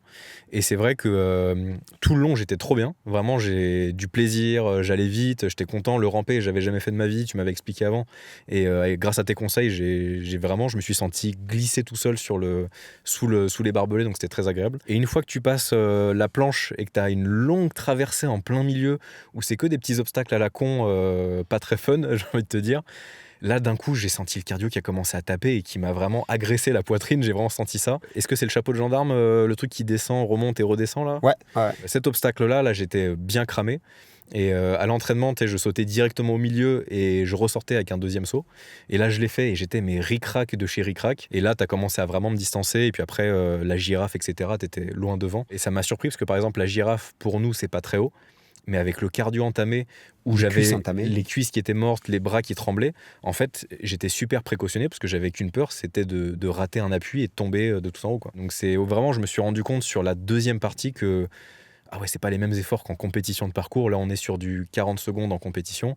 Ça, le parcours militaire, t'es sur 2-3 minutes avec autant d'intensité que nous, ce qu'on fait en 30 secondes. Donc là, c'était une découverte. Et comme tu disais, quand je suis arrivé à la fin, je savais plus quel jour on était. J'arrivais plus à respirer et je commençais à être blanc. Et je me suis dit, il faut absolument pas que je vomisse parce que c'est la honte. Donc vraiment, je me suis concentré de respire, récupère, ça va bien se passer. Et ce qui est drôle, du coup, c'est que... on se connaissait pas encore et tu avais déjà cette manière de quand tu félicites les gens, tu leur mets des petits coups dans la tête ou enfin dans le dos, la poitrine. Sauf que vu que t'es baraque, tu vois, tes petits coups c'est quand même des bonnes tartes. Et du coup, j'ai du mal à respirer. Je me prends 2-3 coups dans la poitrine qui me mettent un petit coup au poumon. Et j'ai fait c'était une vraie épreuve, une vraie aventure et c'était trop cool, quoi. Mais j'avais vraiment du mal à trouver mes mots parce que tout de suite le journaliste il arrive. Oui, alors qu'est-ce qui se passe alors que t'es et moi j'étais là, allez voir le major parce que moi vraiment je peux pas parler à ce moment-là. Et si tu vois, moi quand je franchis le dernier obstacle, je glisse. Oui, je me rappelle de la vidéo. Et sur le coup j'ai pas senti, mais après je suis resté bien 3 ou 4 semaines avec des difficultés pour bouger le poignet. Tu vois, je m'étais entamé le poignet sur le moment. Ouais. Mais le parcours, oui, reste une des épreuves les plus difficiles du monde, quoi. Mais c'est vrai que moi, ça m'avait vraiment surpris. J'avais jamais ressenti cet effort en termes de cardio. J'ai l'impression que c'est vraiment un effort spécifique au parcours militaire. J'ai jamais ressenti ça sur une quelconque autre épreuve sportive. Mais en fait, c'est essentiellement la durée et l'intensité de l'effort. Par exemple, tu peux retrouver ça en athlétisme. Tu cherches à faire un 800 mètres, vraiment un chrono sur 800 mètres. Tu vas exploser ta vie. Tu vois, toutes les courses un peu, tu as du mal à finir les derniers mètres. Parce que la durée et l'intensité de l'effort font que ça épuise totalement les réserves énergétiques de l'organisme. Et le 400 mètres, c'est considéré comme l'épreuve la plus agressive parce que la durée et l'intensité de l'effort font que tu finis où tu es complètement sec. Alors le 800 mètres, le 1500 mètres, pareil. Comme tu es obligé d'avoir une certaine gestion pour terminer, c'est considéré comme moins agressif. Mais vous faites un essai un jour, vous allez faire un 800, vous dites tiens allez on se fait plaisir, on fait un 800 à bloc, vous allez mettre du temps à récupérer après. C'est là que quand tu te rends compte pour un coureur, un athlète de 800 mètres ou de 1500 mètres et de 400, les difficultés à encaisser les entraînements et les quantités d'acide lactique à aller lutter contre ça, c'est vraiment très très dur. Et pour revenir un peu sur ton parcours, après la formation initiale, parce que j'ai en tête que tu as été parachutiste, plongeur, instructeur, commando et tout. Raconte-nous encore un peu tout ça, parce que j'en ai encore quelques bribes, mais c'est vrai que pour tous ceux qui nous écoutent, ils n'ont pas forcément en tête l'entièreté de tout ce que tu as fait. En fait, donc, je suis arrivé après l'instruction, donc j'ai fini premier, donc j'ai pu choisir le deuxième rep. Ouais. Et donc je suis arrivé au deuxième rep, et là tout de suite, on fait ce qu'on appelle la promotion, c'est-à-dire l'instruction au brevet de parachutiste. Donc ça dure entre 3 et 4 semaines en fonction des avions. Et nous, c'était à l'été 90, il y avait le début de la guerre du Golfe, donc on n'est pas d'avion. Okay. Donc la promotion parachutiste a duré 5 semaines et on était breveté en hélicoptère. D'accord, donc tu sautais l'hélicoptère. Mais ce qui n'est pas un avantage parce qu'on arrivait en compagnie. On était quasiment des... Ouais, vous n'avez pas sauté du transal, vous n'êtes pas des vrais paras. C'était un peu... Alors, comment ça se passait en termes de matériel? Je veux dire, pareil, une sorte de static line accroché à l'hélicoptère, tu sautais depuis... Ah ben là tu sautes, t'as le parachute, donc le parachute dorsal, le parachute ventral. De l'hélicoptère, comme nous, on sautait par une trappe, on n'avait pas de gaine. La gaine, c'est ton sac à dos, dans une gaine avec ton arme. Tu vois, que tu sautes avec ton sac, ton arme, et après donc, tu vas dégrafer pour atterrir. Comme on sautait d'une trappe d'hélico, donc pas possible d'être équipé, donc on sautait ce qu'on appelle à poil, juste avec dorsal ventral. Donc de mémoire, le dorsal c'était le 696-26 et le ventral c'était le 511, 510, 511 de mémoire. Ça fait 30 ans. Donc un parachute rond, pas dirigeable? Ah non, l'automatique, il n'est pas dirigeable. Enfin, il est dirigeable, tu vas fermer, c'est vraiment anodin. En fait, tu n'as pas possibilité de te diriger énormément. Pour ça que quand tu sautes en automatique, c'est maximum à 400 mètres de haut. Tu sautes sur une zone qui a été repérée avant. C'est pas comme de la chute où tu peux contrôler ton atterrissage, faire de la dérive sous voile, atterrir comme une fleur, marcher. Non, l'automatique, tu serres bien les jambes, tu atterris. Si c'est la voiture, c'est la voiture. Mieux que la zone de saut elle soit dégagée. Ouais, tu percutes. Donc là, nous, on fait notre promotion parachutiste. C'est une super promo. On avait un moniteur, il vient de partir à la retraite il y a quelques temps, il est fini major, et il s'appelait François Paillet, et un super sportif, on courait énormément, j'ai adoré la promo parachutiste. On faisait énormément de sport, et nous on a fait 5 semaines, donc on est affecté en compagnie. Et là, on est affecté en compagnie là où le régiment a besoin de compléter du personnel. Moi, quand je suis arrivé, il fallait aller à la 3e compagnie, et chaque compagnie a une spécialité. La 3e compagnie, c'était compagnie amphibie. Voilà, donc la partie nautique. Donc j'arrive comme légionnaire, donc voilà, il y a une batterie de stages qui se déclenche, j'avais enchaîné avec VLPL. Voilà. Je ne sais pas pourquoi on m'a envoyé ce stage-là, j'avais jamais conduit. Normalement, on envoie les mecs qui avaient déjà le permis. Pour que ça facilite. Véhicule léger, poids lourd. Ouais, okay, passer le permis, VLPL, j'avais jamais conduit. D'accord. Je me retrouve en plus, à l'époque, les instructeurs, c'est des caporaux-chefs anciens, des cadres anciens. Tu faisais une connerie au volant, tu prenais une baffe derrière la tête. On l'appelle, il m'avait mis une baffe, j'avais le front qui avait tapé le volant, me relève. J'arrivais pas à passer les vitesses, j'éclatais le... En plus, c'était les Méhari à l'époque, les vieilles Jeeps en plastoc et tout. J'arrivais pas à passer les vitesses, j'explosais la boîte de vitesses. C'est collector, ça, maintenant. J'avais jamais conduit. Donc... et l'autre, il avait dû avoir juste avant un mec qui qui conduisait bien parce qu'il avait le permis et tout, ça va. Donc moi j'arrive, je faisais que des conneries, j'avais tapé le trottoir, je démarrais bu. Là, le vieux cabochon fait ouais, il me met une tarte derrière la tête, j'ai la tronche qui tape sur le volant, j'étais comme ça. Et après, on passe sur le PL, et le PL, c'était les vieux camions, les Simca. Et en fait, la boîte de vitesse était derrière. Tu n'avais pas visuel sur ce que tu faisais, elle était en arrière comme ça. Et il fallait faire double débrayage, débrayer 2 fois sur la pédale d'embrayage. Et là, pareil, j'arrive pas à passer la vitesse. Et la connerie que tout le monde fait, machin, c'est pas. Tu regardes derrière pour passer ta vitesse, en fait, mais tu vois plus devant ce qui se passe. Bien sûr. Et là, pareil. Le temps que je regarde, je me reprends une baffe sur la gueule, la tête qui revient dans l'axe. Regarde devant, abruti. Donc, c'était la vieille époque. Et donc, je sais pas comment j'ai eu le VLPL. Ok. Mais donc je suis sorti de là. Et après, j'ai enchaîné avec les stages de spécialisation des compagnies. Et donc nous, la compagnie, tu avais 2 stages de spécialité à l'époque. Après, ça a changé au fur et à mesure. Mais à l'époque, c'était soit pilote Zodiac, ce qu'on appelait motoriste, soit nageur de reconnaissance. Voilà. Et donc, tu avais une batterie de tests à passer. Et quand tu réussissais, tu faisais la formation de nageur de reconnaissance. Où là, c'était palmage, sac-bulle, c'était accostage de plage, reconnaissance de plage, débarquement, etc. Donc, ouais, là, c'était là. Et tu avais une partie plongée sous-marine parce que tu faisais de la plongée, parce qu'ils détectaient déjà les éventuels futurs plongeurs. Ah, c'était une section un peu d'élite. Et donc, les choses ont fait. Après que j'ai enchaîné, comme moi, j'étais assez aquatique, je me débrouillais bien dans l'eau. Donc, le stage nageur s'est bien passé. Là, par contre, où j'ai souffert, c'était... j'avais pas encore 18 ans et c'était la fatigue. C'était un stage, mais où vraiment on te mettait à bout, tu vois. Tu étais entre la formation commando, tu étais un peu dans cet aspect-là. On te tirait toujours sur le compteur, réveil la nuit, palmage, peu dormir, activité permanente, test en permanence. En plus, c'était octobre-novembre, donc quand même, la température, elle est pas agréable. La nuit, l'eau, elle est bien fraîche aussi. Donc le froid, le manque de sommeil, etc., décalqué en permanence. Alors, je me rappelle, on montait dans les camions pour aller faire la plongée. C'était au niveau de la citadelle à Calvi, donc on part du centre amphibie, j'étais en véhicule. Quand c'était en véhicule, ça arrivait de temps en temps. Sinon, c'était en courant le long de la plage ou c'était en palmant. Et puis voilà. Mais les quelques fois on embarquait dans le véhicule, t'es mal installé, les sièges étaient en ferraille et tout, mais on arrivait à dormir comme des rats, quoi, les uns sur les autres. Bien sûr, on arrivait, on se faisait réveiller à coups d'engueulade. Allez, rassemblement, on débarquait. Et après, c'était parti. On était repérés en plongée, ceux qui se débrouillaient pas trop mal. Et ça m'a ouvert après les portes de la formation de plongeur de l'armée de terre.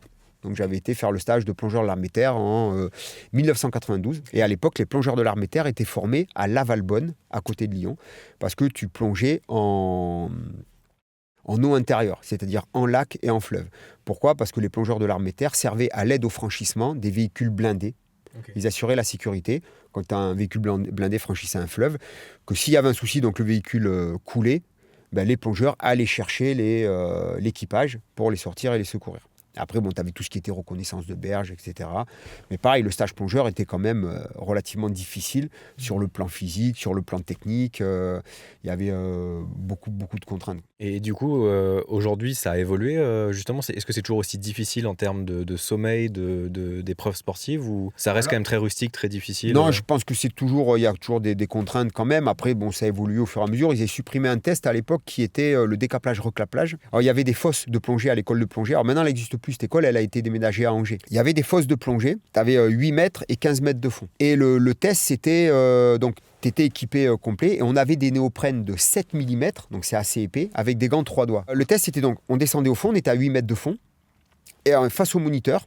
En apnée ou avec bouteille ? Là, équipé avec la bouteille. Okay. Mais pas de bouée de remontée pour ce test-là. Donc, bouteille, ceinture de plomb, palme, masque, tuba. On se tenait par la bouteille, tac. On enlevait une palme, on mettait sous le bloc. Ouais. C'était des blocs de bouteille. L'autre palme coincée dessous. On enlevait la ceinture de plomb, on la posait devant le bibloc.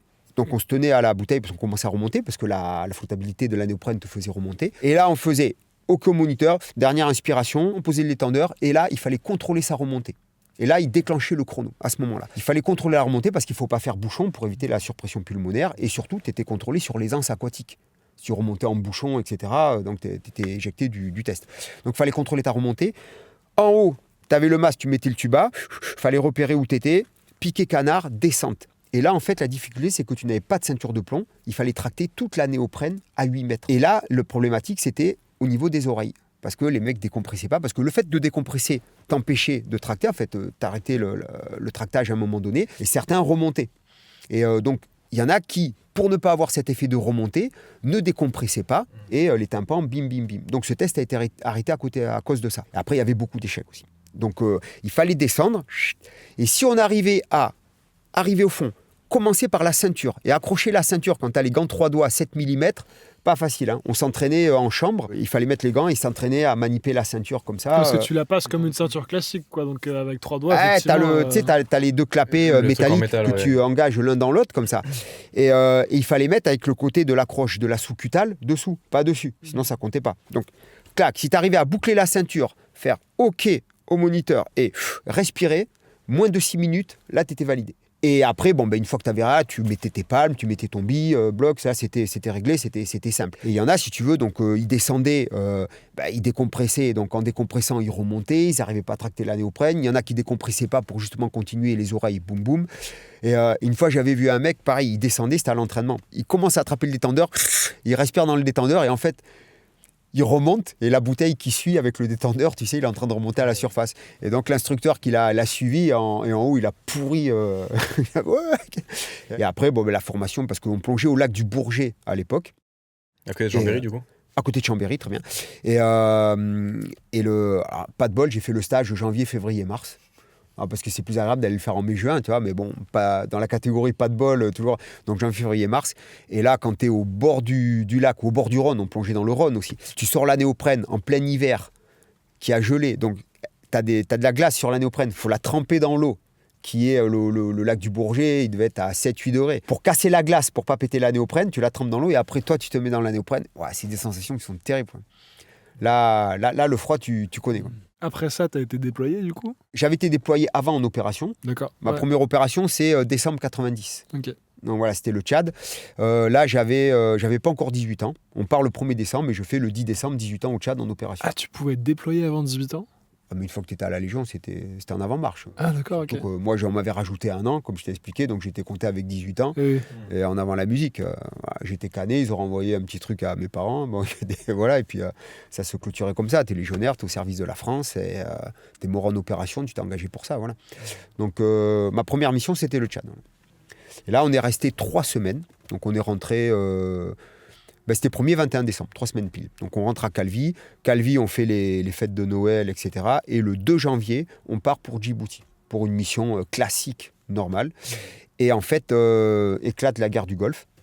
Et là, nous, on était prépositionnés en cas d'attaque terrestre pour aller au Golfe. Et donc, comme il n'y a jamais eu d'attaque terrestre, donc on n'a jamais été déployé au Golfe. Et ce qui a été un grand dame du 2e REP à l'époque, c'est qu'il n'a pas été employé sur le théâtre d'opération extérieure de la guerre du Golfe. Okay. Voilà, parce qu'on n'était pas véhiculé, pas motorisé, qu'il n'y a pas eu d'attaque terrestre, donc le 2e REP n'a pas participé à la guerre du Golfe. Donc nous, c'était, je crois que je l'avais raconté, c'était avec Thomas Régnery, je crois, voilà, tous les légionnaires de la 3e compagnie de l'époque qui étaient à Djibouti en attendant cette fameuse opération au Golfe, il y avait 150 bonhommes en dépression nerveuse de ne pas partir au Golfe. Voilà. C'était une tragédie. Hein. Oui, parce que j'imagine que pour la plupart des gens qui s'engagent, c'est quand même l'aboutissement de ce pourquoi vous vous entraînez tous les jours, c'est justement pour être déployé sur le terrain. J'ai dit à plusieurs reprises, le légionnaire, c'est un candidat particulier. Parce que le légionnaire, il vient à la Légion, parce que c'est une unité qui est là pour aller au carton en première ligne. Et quelque part, quelqu'un qui vient à la Légion étrangère, il vient pour ça. Après, il y a d'autres choix et d'autres possibilités, d'autres vocations, parce que c'est une 2e chance, parce que c'est la dernière chance. Et donc, ils viennent s'engager à la Légion étrangère, mais en grande partie, les gens viennent justement pour être engagés au contact. Et quand il y a la possibilité d'être confronté, il faut y aller. Et là, effectivement, qu'à cette époque-là, où les motivations étaient quand même au sommet de leur art, où les gens vivaient... mission, combat, opération, ils vivaient que pour ça et que par ça. C'est que tous les entraînements, tous les exercices étaient orientés que pour l'engagement au combat. Chaque entraînement, soit en parachute, réarticulation au sol, assaut, décrochage, etc. Tout était orienté sur l'entraînement. Des marches à n'en plus finir pour avoir la résistance de tenir le coup, d'être en mesure de faire une embuscade, un assaut, une attaque et s'exfiltrer. Tout était orienté là-dessus. Et nous, on avait des anciens donc, qui avaient fait Colvézi. On avait encore des gens qui avaient fait Colvézi. Cette imprégnation de Colvézi qui était forte. Et ceux qui s'étaient engagés juste après Colvézi, qui étaient encore là, eux ne rêvaient que de refaire une action comme ça. Donc tout tournait autour de l'opération, l'engagement. Les gens n'étaient là que pour ça, vraiment. Sur quel déploiement tu t'es dit « Ah, ok, j'ai enfin ce pourquoi je suis venu, j'ai le combat, j'ai le carton, j'ai le... » Tu vois ? Il y a eu la Somalie, ça a été pas mal. La Centrafrique, c'était pas mal. Et la Yougo, c'était hardcore aussi. La Yougo, ce qui a été vraiment dur, c'était la première. J'ai fait 2 fois la Yougo, mais la première Yougoslavie, on l'a faite de novembre à mars. Et là, au niveau de la température, c'était vraiment tendu. C'était du -20 la nuit, Oula. -25. Et surtout qu'à l'époque, on n'était pas équipé correctement. On avait encore les Rangers, les pieds gelés, on était dans le véhicule blindé. Tu as la plaque moteur qui, t'as un peu de chaleur qui sort de là. On mettait les pieds contre la plaque moteur pour chauffer un peu les pieds. On était encore en Ranger, c'était terrible, quoi. On achetait des chaussettes en laine sur place aux gens des villages qui nous ramenaient des chaussettes qu'ils vendaient, des trucs comme ça pour intenable.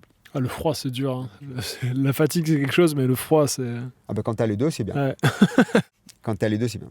Et d'ailleurs, vis-à-vis de l'évolution des conflits modernes, tu vois, là, on peut le voir en Ukraine avec tout ce qui est drone, etc. Comment ça se passe ? Parce que j'ai l'impression que la Légion, en tout cas dans ton instruction, j'imagine, c'est quand même basé sur les anciennes guerres, entre guillemets, qui sont... Alors, c'est toujours le cas, des guerres de tranchées, des guerres de position, mais est-ce que toi, tu vois aujourd'hui, avec les nouvelles générations de légionnaires, est-ce qu'il y a des adaptations, peut-être ? Est-ce que tu vois une évolution par rapport à ces conflits modernes ? Alors, l'évolution de l'entraînement en régiment par rapport au combat, moi, je la vois pas, parce qu'aujourd'hui, je suis au bagne. C'est plus dans mes attributions, c'est plus dans mes fonctions, et surtout, maintenant, je suis un ancien.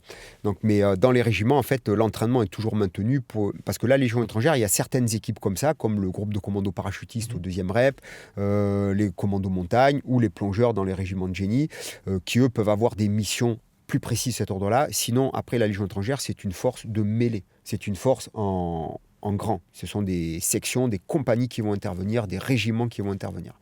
Voilà, qui vont, eux, en première ligne pour des grosses actions. Les petites missions de cet ordre-là, c'est la partie des forces spéciales. Mais après, la difficulté de l'entraînement, la rigueur de l'entraînement, la souffrance en l'entraînement, ce sont toujours les bases qu'on va inculquer aux gens pour en faire des combattants le plus efficaces et le plus opérationnels possible.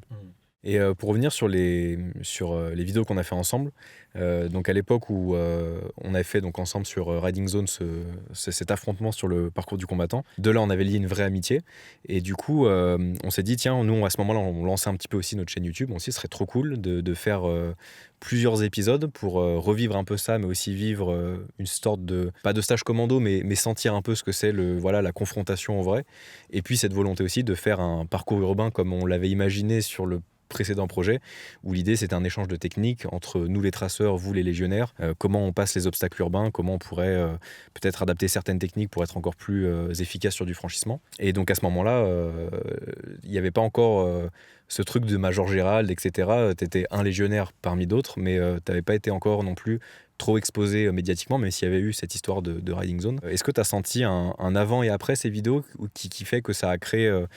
Je ne sais pas si c'est parce que les vidéos ont explosé, si c'est certaines punchlines qui ont marqué, qui sont restées. Médiatiquement, j'ai eu une petite exposition quand j'étais athlète de haut niveau, quand j'étais boxeur pro sur Marseille. Donc, il n'y avait pas les réseaux sociaux à l'époque, mais bon, on passait au journal télévisé, les journaux, etc. Donc, c'était plus côté publicité et légion, parce que c'était pas Gérald ou Mikara, c'était le légionnaire champion de France, le légionnaire. Puis après, suite aux mutations, etc. Donc, ça c'est tombé aux oubliettes. Et nous, on enchaînait avec nos vidéos. Donc, en 2018, la batterie de vidéos qui a été un gros succès. Et donc après le temps est passé, donc là effectivement je crois que c'est la première apparition vraiment en Major Gérald sur YouTube par le biais des vidéos. J'ai l'impression que Riding Zone enfin je sais pas si c'est eux qui ont donné le surnom entre guillemets, mais c'était la grosse exposition c'est du eux les terme premiers, le Major Gérald, ouais. parce qu'à l'armée on donne pas les noms de famille pour des raisons de sécurité à l'époque, et donc ils disaient c'est eux les premiers qui ont dit Major Gérald à l'écran, effectivement. Et en fait en 2019, que tu as vu, qui était sergent-chef à l'époque, qui est adjoint-chef aujourd'hui, a eu la responsabilité de la chaîne YouTube de la Légion étrangère. Et lui, donc, d'origine russe, très sportif, très physique, mais surtout, c'est un adorateur de la technique. Okay. C'est-à-dire, c'est un passionné de technique.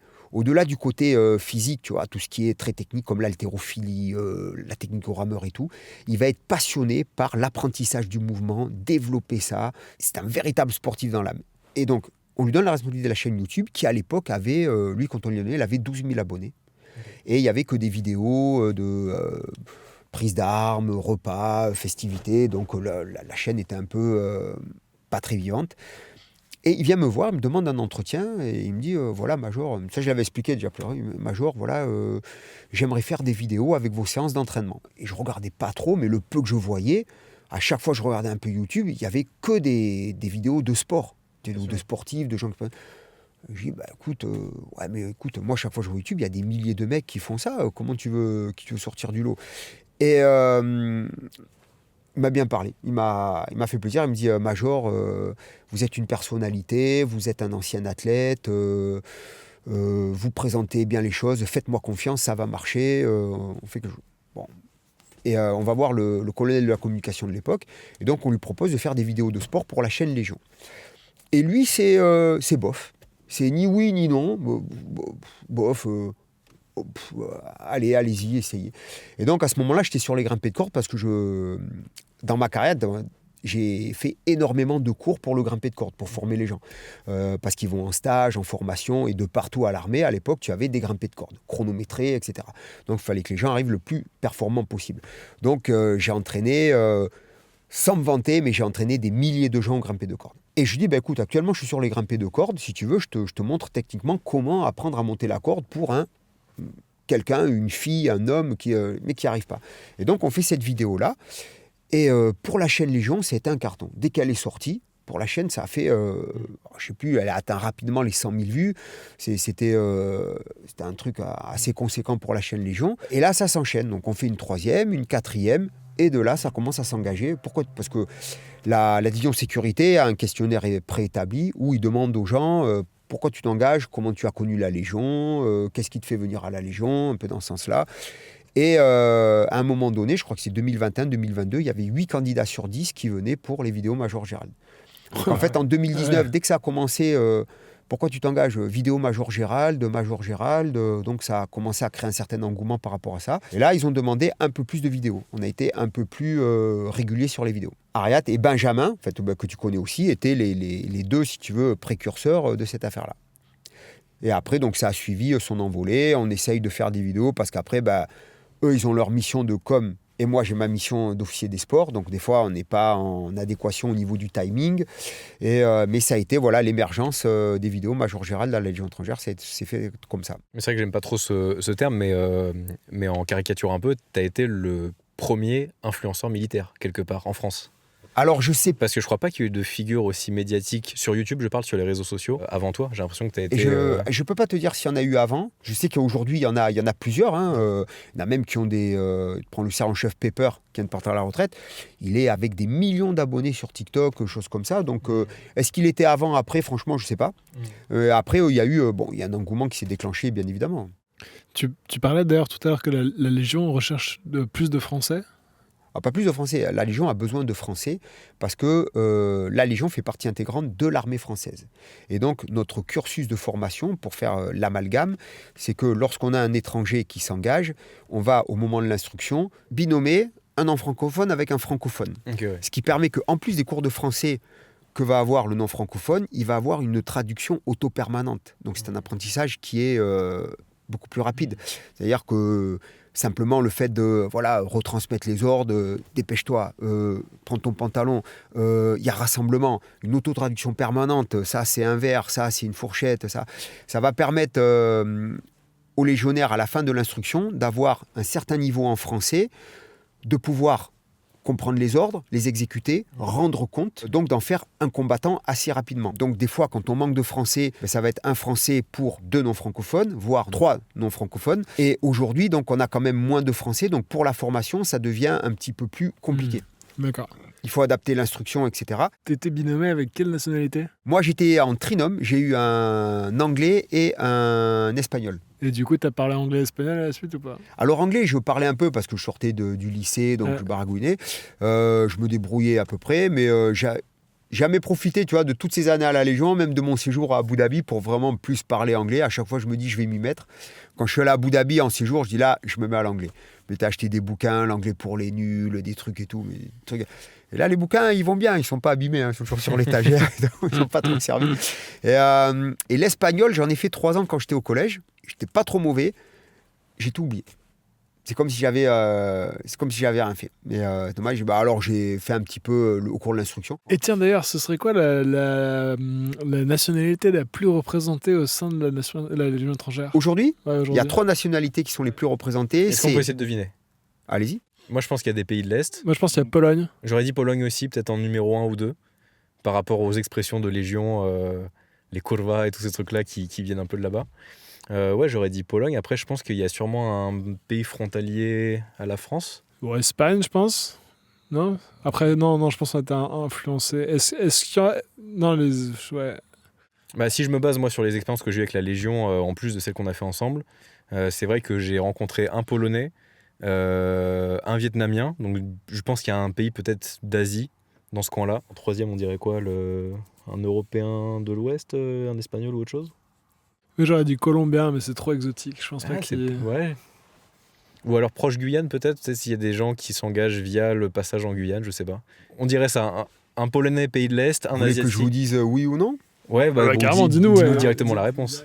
Allez, actuellement, les 3 nationalités les prépondérantes à la Légion étrangère, c'est colombien, donc pas loin du Ah, tu Brésil, vois. t'as pas Ouais. tort. Colombien, brésilien, Ok. donc tu es en plein dedans, et népalais. Ok. Népalais. Ok. Ouais. Waouh. Et ce que tu précisais tout à l'heure, polonais, en fait, les pays de l'Est a été un très très gros effectif de la Légion dans les années 90-2000. D'accord, ok. Voilà. Là, il y a eu énormément, c'est pour ça, toutes les expressions viennent de là, kurwa, etc. Kurwa, c'est polonais. Donc l'expression, c'est que on parle tous à moitié polonais parce qu'un mot sur 2, c'est kurwa. C'est un peu l'expression de putain en français, tu vois. Et c'est parce que quand le mec il fait l'instruction des stages, tu vois, bah, tu ramasses tout le temps. Et le mec en permanence, oh kurwa, tu vois. Et donc après, ça a été repris, surrepris, etc. Ouais, les pays de l'Est, c'était les années 90-2000. D'accord, ouais.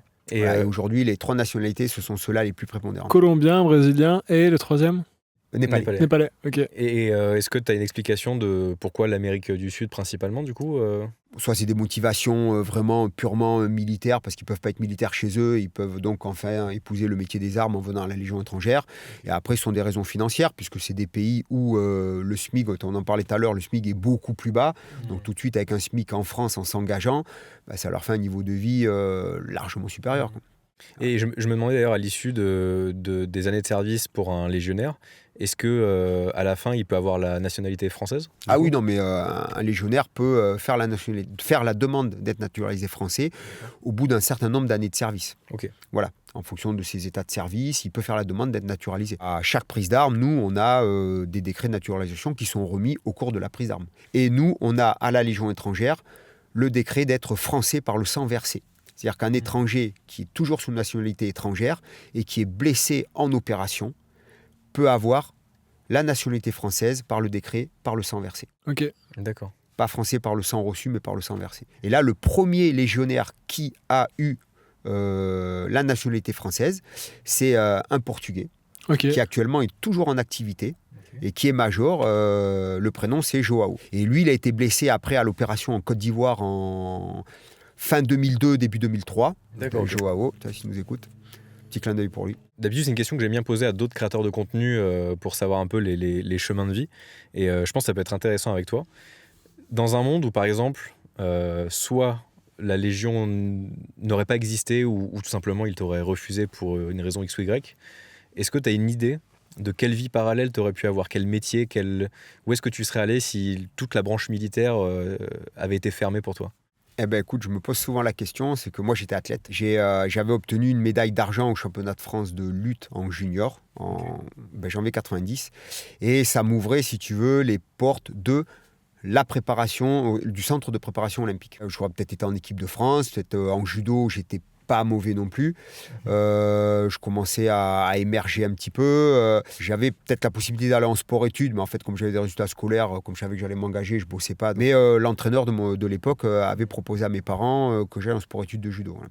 Ok, ouais. En fait, j'étais pas mauvais. En cadet, j'avais fait podium aux départementaux et aux régionaux. Donc oui, si j'avais pas été militaire, j'aurais voulu être athlète de haut niveau. Ok, trop bien. Alors toujours, j'aurais voulu parce que Oui, on sait pas. Mais... il y a tellement de conditions, les blessures, pas qualifié parce qu'un jour il y a un meilleur, voilà. Donc, mais ouais, j'aurais essayé d'être athlète de haut niveau. Et des fois, c'est dans un podcast, on parlait des légionnaires, des militaires influenceurs. Il y a un capitaine qui sert à la Légion, qui s'appelle Capitaine Bro, qui fait un podcast qui s'appelle Quartier Libre. Okay. Donc il m'a invité l'année dernière, au mois de mai ou juin, et il me pose la question, et si c'était à refaire, est-ce que vous referez pareil ? Et là, je prends un temps j'ai toujours... Parce que j'ai un regret, c'est que je n'aurais jamais poussé au maximum mon potentiel physique. Ouais. J'ai jamais été jusqu'au bout parce que je suis rentré à l'armée, parce que y a une blessure qui a condamné. Et donc, je ne sais pas ce que je vaux au max parce que j'ai toujours été un sportif généralisé. Donc, déjà l'armement demande d'être complet. Tu peux avoir des performances en natation, par exemple, qui sont nationales, parce que nous, on a eu des nageurs qui sont arrivés des pays de l'Est à l'époque, ils avaient des chronos de fou. Les mecs, à l'époque, ils cassaient la minute au 100 mètres, ils tournaient le 100 mètres en 56 secondes, c'était hors du temps pour nous, tu vois. Mais si le mec, par exemple, à côté, il était un peu moins bon dans une autre activité, tout de suite, il avait l'étiquette « Ah oui, mais il n'est pas bon là ». Donc, j'ai jamais pu pousser au maximum, tu vois. On m'avait découvert des qualités en sprint sur le 400 mètres. Bon, quand j'étais gauche, je faisais un peu d'athlétisme, je courais vite. Mais sur le 400 mètres, je courais sans entraînement spécifique. Je courais le 400 mètres en 49-60 avec des pointes. Donc j'étais dans les alentours de 50 secondes. Et c'était quand même une bonne performance, parce que j'avais gagné un championnat régional en Corse et j'avais été au championnat interrégion après. Mais je n'étais pas qualifié pour les France parce qu'il fallait tourner beaucoup plus vite. Mais voilà, j'étais dans des possibilités de faire mieux. Donc même à titre personnel, pour voir jusqu'où j'aurais pu emmener les chronos ou les performances. Tu vois, même à l'époque où je faisais le parcours du combattant en 2,32, tu vois, mon meilleur temps.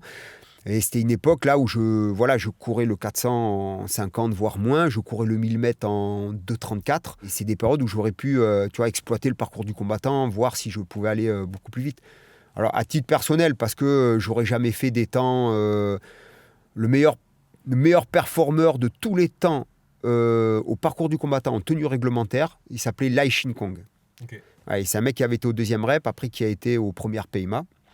Et il était équipe de pentathlon à l'époque avec mon père. Et lui a un chrono en Trail Rangers réglementaire aux alentours de 2,21.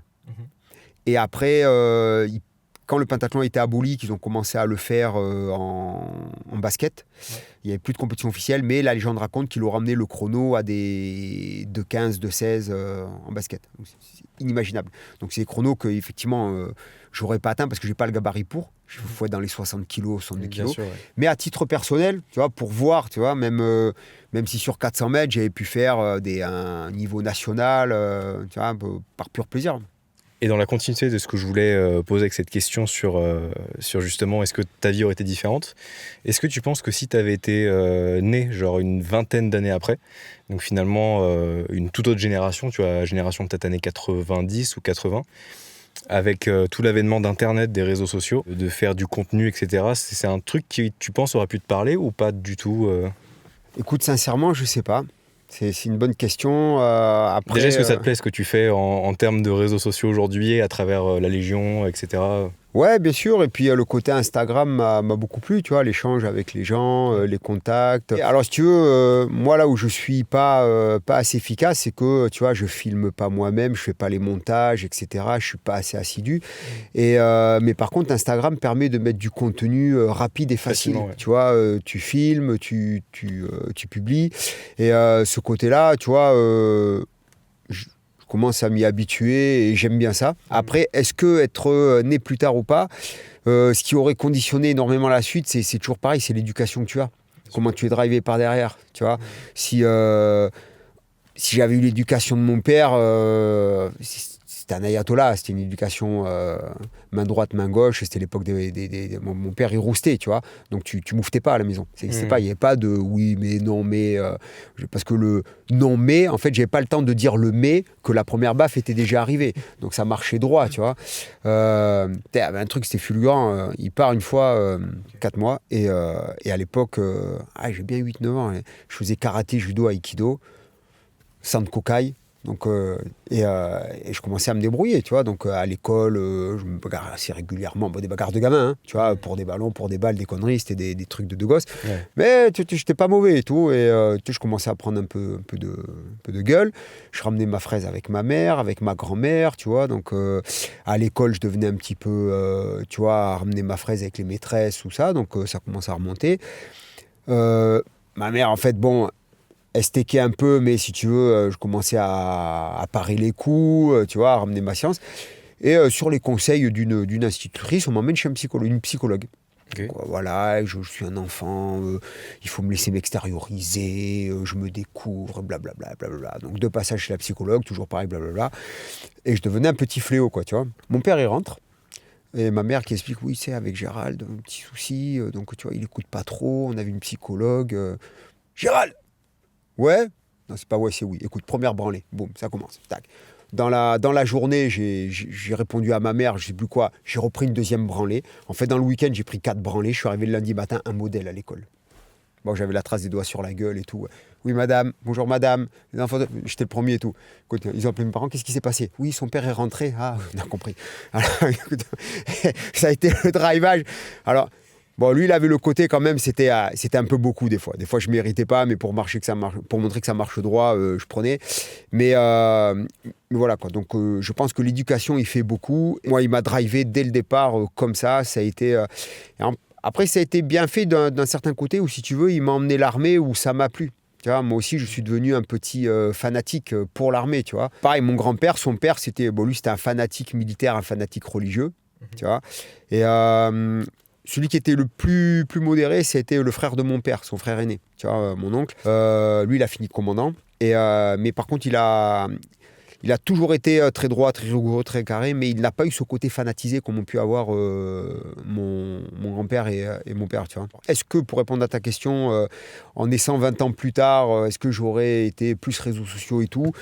Je ne peux pas te dire parce que moi, je sais que l'éducation fait beaucoup de changements sur l'avenir d'un jeune. Tu vois, j'étais pas un mauvais gosse, tu vois, mais j'aurais jamais été un délinquant ou un bandit, j'en sais rien. Mais tu vois, je commençais à ramener ma fraise, tu vois, je commençais à être un petit peu insolent, le oui c'est ça, tu sais, le petit truc que tu laisses et après tu sais pas comment ça va découler.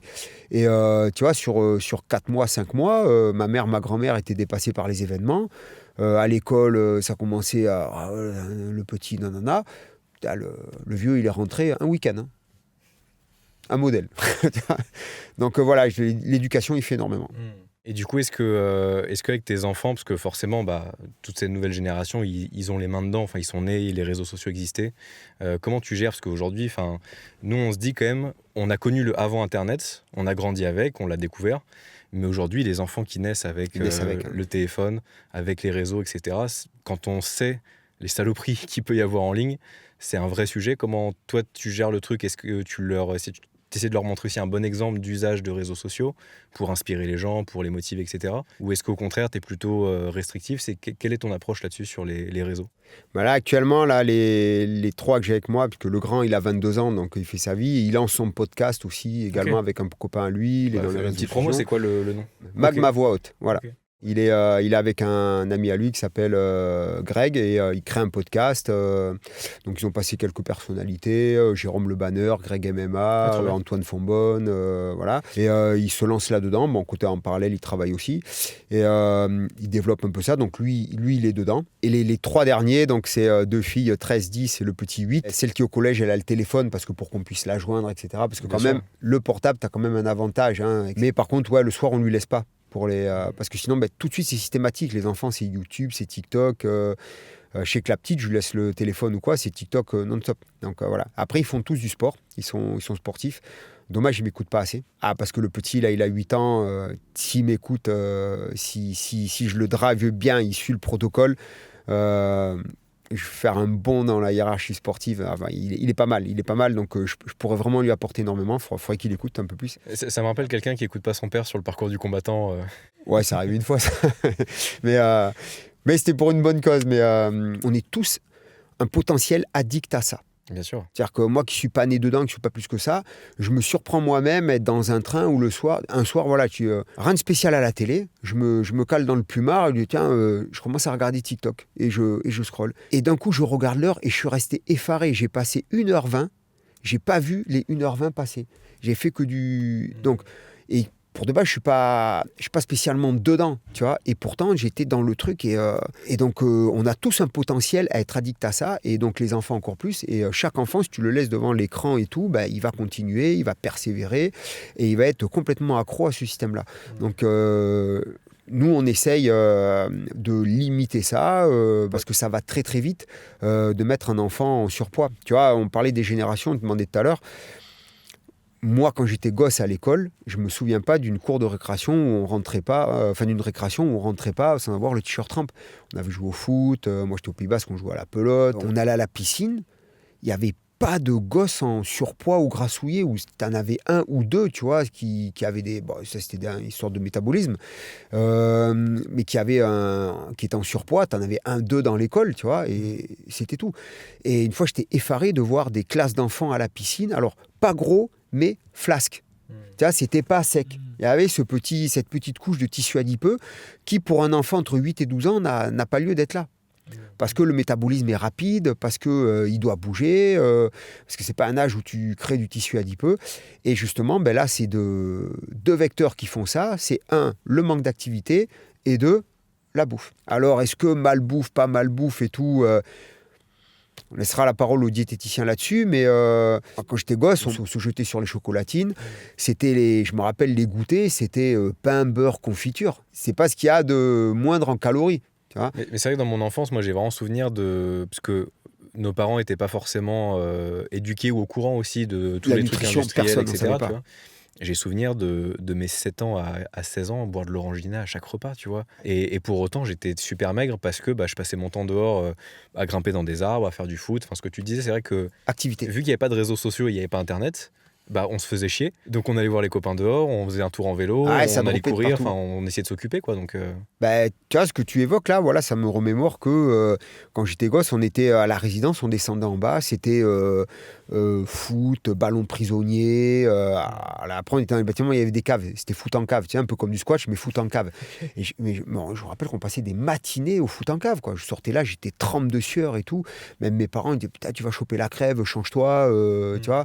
Et après, il y avait des arbres, c'était grimper dans les arbres, sauter, courir. On était en activité permanente. On allait à la piscine à pied. Alors, la piscine, tu vois, l'été, elle était pas à côté. Elle était à 1,5 km, mais à pied, nager toute la journée, revenir à pied. Et c'est vrai qu'en nutrition, il n'y avait pas de connaissances comme on a maintenant. C'était les énormes... alors moi, c'était famille italienne, donc c'était les plats de pâtes et le gruyère et en avant et le parmesan. Pas forcément diététique, hein, mais... tu cramais le truc en activité, quoi. C'était ça, hein. C'était énormément d'activités, hein. Parce que même les gamins, on aimait les sucreries. Tu as souligné les sodas. Mais c'est vrai que voilà, Coca-Cola, il n'y avait pas de light à l'époque. Hein. Coca-Cola, Fanta. C'est vrai que j'ai le souvenir de sortir du collège et du lycée et aller au rayon Bonbec. Et à aucun moment, quelqu'un y voyait du mal, tu vois. Alors qu'aujourd'hui, j'ai l'impression qu'on va... Alors, est-ce que c'est parce qu'on est parents aujourd'hui et qu'on ferait jamais ça, tu vois ?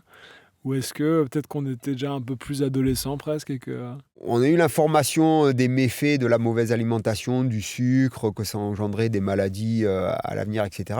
Et surtout, de plus en plus aujourd'hui, on a des enfants avec des problèmes de surpoids et parfois des problèmes cardiovasculaires, ce qui n'existait pas à l'époque. Et donc, on a évoqué donc, tout ce que tu as fait à la Légion. Aujourd'hui, tu fêtes tes combienième année à la Légion ? En février, j'ai passé 36 ans, donc là, je suis presque à 36 ans et demi. De service, incroyable. De service. Wow. Donc, si on rajoute les 4 ans d'école militaire, ça me fait 40 ans en tenue militaire. Est-ce que ce ne serait pas un record également que tu détiendrais Non, on a des gens chez nous qui ont dépassé les 40 ans. Il y a un major qui est parti à la retraite. C'est un major qui a fait Colvézi aussi également. Son prénom, c'est Richard. Il a fait une grosse carrière au 2e rep. Et après, il était au commandement de la Légion étrangère ici. Et pareil, lui, je crois qu'il s'est engagé à 17 ou 18 ans. Et il a quitté l'institution à 44 ou 45 ans de service. Parce que l'armée française, officier, sous-officier supérieur, la limite d'âge, c'est 59 ans. Il s'est mis à la retraite automatiquement. Okay. Sauf la Légion étrangère, où le général qui commande la Légion étrangère a la main sur ses effectifs. Il a la possibilité d'autoriser les gens de plus de 59 ans à rester en service. C'est au cas par cas et c'est année par année. On les appelle les sub-59. Donc chez nous, on a dans les rangs des gens qui ont 60, 61 ans, qui sont toujours en activité. Mon meilleur ami à la Légion étrangère, c'est une légende de la Légion étrangère, l'adjudant-chef Philippe, qu'on avait en vidéo à Carpiane. Tu l'as en vidéo. Au parcours du combattant. Voilà. Ouais. Donc, là, actuellement, il est en séjour en Guyane. Il clôture sa 2e année. Il va engager sur une 3e année. Il est né en 1966. Donc, il a fait 60 ans cette année. Donc, voilà, il appartient à la catégorie des sub-59. Incroyable. Alors, lui, physiquement, c'est une machine de guerre. C'est un monstre physique. Il est au top. Il a une condition physique exceptionnelle. Donc, lui, le côté physique, c'est pas le problème pour être engagé. Il va rentrer, il aura 61 ans, quasiment 62. Il est fort possible que s'il le souhaite, s'il demande à rengager, donc l'institution le conservera dans les rangs. Donc, c'est quelqu'un qui a un potentiel à être emmené. Je crois qu'on a eu des gens à 64 ans, voire 65 ans. Pas dire de bêtises, mais 64 ans, oui, il y a déjà eu. Est-ce que toi, tu te vois aller jusqu'à 61, 62 Écoute, en toute honnêteté, aujourd'hui, je dis plus rien parce que j'avais jamais prévu de rester 36 ans. Ouais, forcément. Tu vois, moi, je me suis engagé, oui, pour rester au moins 15 ans, voire 20 ans, parce que je voulais suivre le schéma familial. Donc, D'ailleurs, quand je me suis engagé, je me rappelle, je passe devant un médecin, je ne sais plus si c'était capitaine ou commandant, et c'était la visite médicale. Il me dit, tu te vois faire combien de temps chez nous ? Moi, 15 ans, 20 ans... Il dit, écoute, tu te calmes, tu vois déjà 5 ans, c'est un contrat, et puis on verra après, ok ? Tranquille. et tu vois, au fur et à mesure des choses qui sont passées dans ma carrière, il y avait vraiment des fois où je voulais partir. Tu vois, où je dis, là, je pars, je suis en fin de contrat, je m'en vais. Et à chaque fois, il y a un élément ou une succession d'événements qui ont fait que j'ai rengagé 2 ans, un an. Et jamais avant, j'aurais pensé qu'un jour, j'aurais passé les 30 ans. Tu te rends compte, c'est mon père... Non, mon père avait 21 ans d'armée d'active. Après, il avait beaucoup de réserves. Et c'est mon grand-père et mon oncle. Il y en a un qui a 29, il y en a un qui a 30 ans. Je ne me rappelle jamais lequel a fait 29, lequel a fait 30. Mais même quand j'étais en activité à 10 ans, 12 ans, 13 ans de service, j'imaginais jamais, tu vois, atteindre ce cap-là. Tu vois, c'était... Alors, sans parler de record, de celui qui a fait le plus, on s'en fiche complètement. Mais jamais j'aurais imaginé aller jusque-là. Même là, quand la première fois que je suis arrivé à Aubagne, première affection, j'avais quasiment 16 ans de service. Là, j'allais avoir 16 ans. Et il y avait des adjudants-chefs à l'époque, ils avaient 30 ans, 32 ans. Mais c'était inimaginable. On les appelait les dinosaures. Ouais, bah oui. Et maintenant, tu vois... C'est toi le dinosaure, maintenant. Et maintenant, c'est nous les dinosaures, tu vois. Donc, jamais j'aurais imaginé rester autant. Donc, honnêtement, je ne sais pas. Voilà, là, je suis en contrat jusqu'à septembre 2027. Donc, ça m'amènera à 37 ans et demi. Est-ce que je vais partir ou je vais rester ? Au jour d'aujourd'hui, j'ai pas de décision fixe à te donner, quoi. Okay, ouais. Enfin, en tant que militaire, tu as rempli tous les objectifs ou tout ce que tu voulais explorer à travers ce métier, dans tous les cas. Non. Enfin, tu te dis pas, il me manque un truc que j'aimerais... Ah si, il en reste ? Si, il m'en manque. Ouais. Est-ce qu'on peut les dire ? Oui, il y a des stages que j'aurais voulu faire. Mais que tu peux plus faire ou que... Ah, je peux plus faire maintenant, okay. Parce que moi, je suis allé chez les parachutistes pour être chuteur opérationnel. Je voulais être commando parachutiste. À l'époque, c'était soit les plongeurs, soit les... c'était pas la double spécialité, c'était soit les plongeurs, soit les commandos parachutistes. On a choisi pour moi. Parce que moi, on m'a dit, tu seras plongeur, voilà, c'est comme ça. Donc, je me suis retrouvé chez les plongeurs. Après, donc... le temps est passé, donc j'ai dû faire c'était soit passer sous-officier, soit aller à cette section à l'époque qui s'appelait les CRAP à l'époque, et pas GCP, groupe de commandos parachutistes. Avant c'était CRAP, commando de recherche et extinction dans la profondeur. Donc moi, c'était mon but en arrivant au 2e REP. Alors, comme je connaissais le système militaire, donc déjà quand je me suis engagé, qu'est-ce que tu veux faire chez nous ? CRAP. Et là, par exemple, on me dit, non, calme-toi, tu vois. Bon, ce qui est logique. Je voulais me rattraper sur le stage de moniteur parachutiste. Okay. Je voulais être moniteur para. Et je n'ai jamais fait ce stage. C'est une succession d'événements qui ont fait qu'on ne m'a jamais envoyé. Et c'est ce qui a fait que j'ai quitté le 2e REP. Okay. Parce que si j'avais fait ce stage-là, certainement, je serais peut-être encore au 2e REP. Je n'aurais jamais quitté le 2e REP. Tu vois, j'aurais été moniteur parachutiste. Et c'était un accomplissement. Et après, si tu veux, de pouvoir percer un peu plus en étant athlète. Tu vois, et donc la carrière a été stoppée pour des mutations, pour après des blessures. Donc, c'est des choses, je n'ai pas terminé. Après, il y a des opérations que j'aurais bien voulu faire, tu vois, que je ne peux pas faire parce que j'étais ici, j'étais en période d'athlète.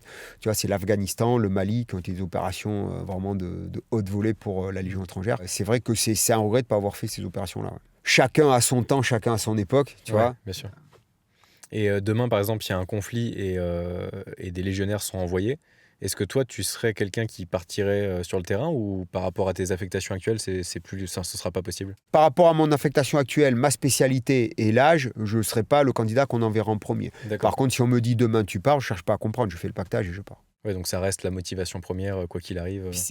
Puis je suis en service, donc je ne peux pas dire Oui, non. oui. Si je suis encore en service, c'est que tu vois, la finalité du légionnaire, c'est l'engagement au combat. Alors bien sûr, avec les années qui passent, etc., tu es plus au devant de la scène, bien évidemment. Mais si demain on me dit tu pars, je pars. Tant que t'es en service, quoi. Bah, tant que tu es apte médical et que tu peux répondre à la demande de la mission. Alors, on me propose demain, tu vois, comme on m'a proposé là, en 2024 de partir en séjour à Mayotte. Là, c'était une proposition, il n'y a pas eu d'ordre. On m'a dit, est-ce que ça t'intéresse partir à Mayotte? Non, si c'est possible, non, franchement, non. Bon, c'est arrêté là. Par contre, on me dirait, voilà, on t'envoie actuellement en Iran, en Israël et tout, mais je suis content de partir parce que c'est la vocation ultime, tu vois. Tu suis le mouvement. Alors, bien sûr, c'est peut-être plus l'heure, mais j'embarque quand même. Du coup, je te prends un peu au dépourvu, ce qu'on t'a pas briefé avant, mais un truc très classique qui se fait en podcast, c'est avant la fin une petite recommandation. Donc que ce soit, je sais pas, un livre, un film, même un podcast que tu as fait, quelqu'un que tu aimes bien, ou un truc que à qui tu as envie de donner de la force, tu vois. Si tu as un truc à recommander, on peut faire déjà un début de premier tour de table si tu veux réfléchir à quelque chose. Bah, tu me dis des livres, donc j'ai fait des livres, donc je vais te proposer d'aller voir ces complètement, livres-là. vas-y, oui. Il y a le livre Major Gérald, la préparation physique et mentale du légionnaire, où ils ont repris mes procédés d'entraînement et mes techniques d'entraînement. Ils ont fait un livre avec. L'année dernière, on a sorti aux éditions De Book 3 livres, La méthode Gérald, où là, je présente un livre où c'est la performance sportive. C'est un programme d'entraînement pour athlètes. Le deuxième, c'est se remettre au sport après 40 ans. Donc, c'est essentiellement pour les gens qui soit n'ont jamais fait de sport, ou un athlète qui a été blessé, qui a arrêté et qui veut reprendre. Et en fait, ces deux mecs sont dans le même bateau. Il faut reprendre progressivement. Donc, c'est un programme d'entraînement pour qu'ils reprennent. Et un autre livre sur savoir se défendre, où j'ai repris les techniques de l'ancien combat corps à corps de l'armée. Et là, avec deux amis, Thomas Loubersan, le champion de grappling, champion du monde de grappling, un lutteur exceptionnel, haut de gamme, et Maxime Bellego, le psy. À 3, on a fait un livre qui s'appelle Force, où on explique un peu aux gens comment se casser la gueule, comment se relever, comment continuer d'avancer. Et donc tes livres de méthode d'entraînement, c'est vraiment page par page, tu suis des exercices, une méthode d'entraînement. Ouais, tout est chronologique. Voilà. Tant qu'à faire, parce qu'on en a parlé tout à l'heure avant l'épisode, tu as une chaîne YouTube. Ouais. On mettra pareil le lien en description. Si tu veux peut-être pitcher très rapidement ce qu'on y retrouve pour ceux qui seraient curieux d'aller voir. Guillaume Saint-Georges, le producteur, il récupère toutes les stories que j'ai publiées sur Instagram et il les met en short sur la chaîne. Ok. Parce qu'il y a eu beaucoup de demandes sur les stories sportives où les gens veulent les retrouver. Et justement, en les mettant sur YouTube, ça a permis d'alimenter la chaîne. Parce que voilà, je ne suis pas un vrai youtubeur à proprement parler. Et donc, Guillaume alimente la chaîne YouTube qu'il gère avec justement ses stories qu'il republie. Carrément, ouais. Ouais, pour ceux qui ne connaissent pas, sur le Instagram de Gérald, pas tous les jours, mais en tout cas assez régulièrement, il y a ces petites stories d'entraînement. Ouais, la technique du jour. Ouais. Et j'aime bien parce que tu vois, moi, c'est le soir où je tombe dessus, je sais pas, juste après manger. Et quand je vois ça et que j'ai pas fait de sport, je me dis, oh putain, il y a Gérald qui est en train de fracasser des sacs de frappe, il faut peut-être que moi aussi j'aille m'y mettre. Que tu te secoues. Et c'est assez intéressant à chaque fois d'avoir le petit élan de motivation pour se faire la petite session training, quoi. En tout cas, moi, j'ai profité de ce podcast. J'étais un peu moins actif sur la fin parce que je vous écoutais parler et j'étais vraiment ravi qu'on puisse enregistrer ça avec toi. Après toutes ces années, depuis la première vidéo, c'était vraiment un plaisir.